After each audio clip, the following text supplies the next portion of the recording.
Karibu mtazamaji na msikilizaji asubuhi ya leo katika fellowship yetu ya Saturday. Tunashukuru Mungu kwa ajili ya asubuhi ya leo na karibuni sana. Bwana Yesu asifiwe. Asifiwe tena. Nataka tukapate kusoma neno la Mungu katika kitabu cha Wafilipi kifungu cha 4 mstari ni wa 13. Wafilipi kifungu cha 4 mstari wa 13. Biblia inasema hivi: nayaweza mambo yote katika yeye anitiaye nguvu. Nayaweza mambo yote katika yeye anitiaye nguvu. Wacheni tukapate kuomba. Tunashukuru jina lako mtakatifu wa Israeli. Asubuhi ya leo tunasema ni asante. Asante kwa ajili ya kutuamsha usoni pa nchi. Tunapoenda kusikia wazo la siku ya leo, wacha ukatubariki na wacha ukatuonekanie. Pokea sifa na upokee shukrani, maana unastahili. Katika jina la Yesu Kristo tunaomba pamoja na kuamini. Amen. Amen. Unaposoma katika kitabu ambacho hiki tumesoma cha Wafilipi, ni kitabu ambacho kimeandikwa na Paulo, mtumishi wake Mwenyezi Mungu, na Paulo anawaandikia kanisa la Wafilipi na anaendelea na kuwatia nguvu katika maisha haya wanayoishi. Na wakati kama huu unaona katika mstari ambao tumesoma ya kwamba unaona hapo juu anazidi kuambia kwamba wafurahi katika Bwana, na anawaambia kwamba katika mambo yote wanayofanya wasikuwe wanafikiria wamefanya juu ya nguvu zao. Ndio maana anasema mstari wa 13, na yaweza mambo yote katika yeye anitiaye nguvu. Paulo mtumishi wa Mungu anapeana mfano ya kwamba anayaweza mambo yote.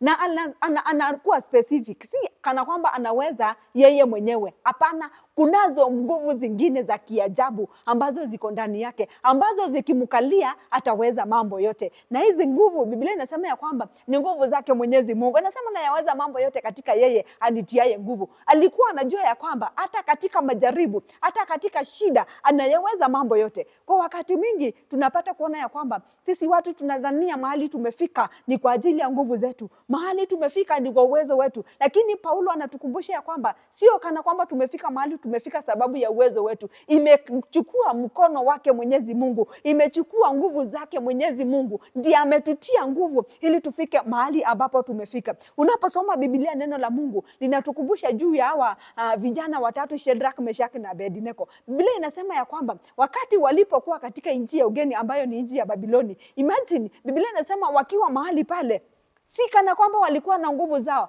Walikuwa nazo. Lakini mahali pale Nebukadneza alikuwa amesimamisha sanamu ili iabudiwe. Na akasema yeyote ataabudu ile sanamu atatupwa katika tanuru iwakayo moto. Na Biblia inasema ya kwamba walimwambia mfalme, ijulikane kwamba kwako sisi hatutainamia hii miungu. Kwa nini? Walikuwa wanajua ya kwamba sisi tuko hapa Babiloni kwa ajili ya uwezo wake Mwenyezi Mungu. Hatuko hapa juu ya nguvu zetu. Na labda kuna kusudi ambalo Mungu analikusudia tukalitende mahali hapa. Na Biblia ndio inasema ya kwamba Paulo hawa wapendwa Shadrach, Meshach na Abednego wakaambia mfalme, hatutaiabudu miungu ingine isipokuwa Mungu wetu. Na kama hata simama huyu Mungu na asema ya kwamba ama asimame upande wetu, sisi hatuko tayari kuabudu miungu mingine. Na Biblia inasema ya kwamba walipotupa katika tanuru iliyowaka moto, mahali pale waliona mtu wa nne ambaye alikuwa ni Kristo, ambaye alikuwa ni Mungu, ambaye alikuwa upande wake. Nataka kukwambia kwamba hawakufika mahali pale sababu ama moto. Biblia inasema hata wakati walipotupa mahali pale, mfalme akasema ya kwamba anaona mtu wa nne. Si kana kwamba ni nguvu za hawa wapendwa. Wangesema tuko na nguvu maana sisi ni wanaume. Lakini Biblia inatuambia kwamba hawa wapendwa walisema ya kwamba mfalme, hatutaabudu miungu yako. Na walipotupa mtu wa nne akaonekana mahali pale. Na mtu wa nne alipoonekana, Biblia inasema ya kwamba mfalme akasema tulitupa watu watatu, lakini naona mtu wa nne mahali pale. Na ni kama ni mmoja wa miungu yao ama Mungu wao. Na Biblia inasema ya kwamba walipotolewa, hakuna mtu ambaye alikuwa amechomeka mahali, hata nguo zao zilikuwa sawa. Hata hawakuwa wananuka kama kuna moshi mahali pale. Kwa nini? Kwa sababu uwezo wa nguvu zake Mwenyezi Mungu ulikuwa pamoja na wao. Wapendwa, usifikirie ule utajiri uko nao ni kwa ajili ya nguvu zako. Usifikirie ile cheo uko nayo kazini ni kwa ajili ya nguvu zako. Usifikirie mahali umefika ni kwa ajili ya nguvu zako. Hapana, nataka kukwambia kwamba haya mambo yote tutayaweza katika yeye atutiaye nguvu, ambaye ni Kristo Yesu. Kama hawa wapendwa hawangemweka Yesu Mungu akuwe mtangulizi wao, wangechomwa ama wangechomeka wakati walipotupa katika tanuri wakao moto, lakini walisema ya kwamba sisi tunajua tuko hapa kwa ajili ya kazi yake Mwenyezi Mungu. Kwa hivyo katika ile chio Mungu amekuweka, njoo uko pale katika kusudi la Mungu, njoo uko pale ni kwa ajili ya nguvu zake Mwenyezi Mungu. Na wakati ukifika, Mungu ataenda kukuinua na atakuweka kiwango kingine. Utakapotambua nguvu zake, utakapotambua uweza wake, Mungu atakuweka katika kiwango kingine. Usifikirie ni kwa ajili ya nguvu zako. Hapana. Na ndio maana watu wengi wanaanguka na wakianguka wanafikiria wanaanguka juu hao walifikiria ni nguvu zao. Unaposoma tena Biblia inatukumbusha juu ya ule tajiri alikuwa mpumbavu, alipovuna na akawa na mazao mengi.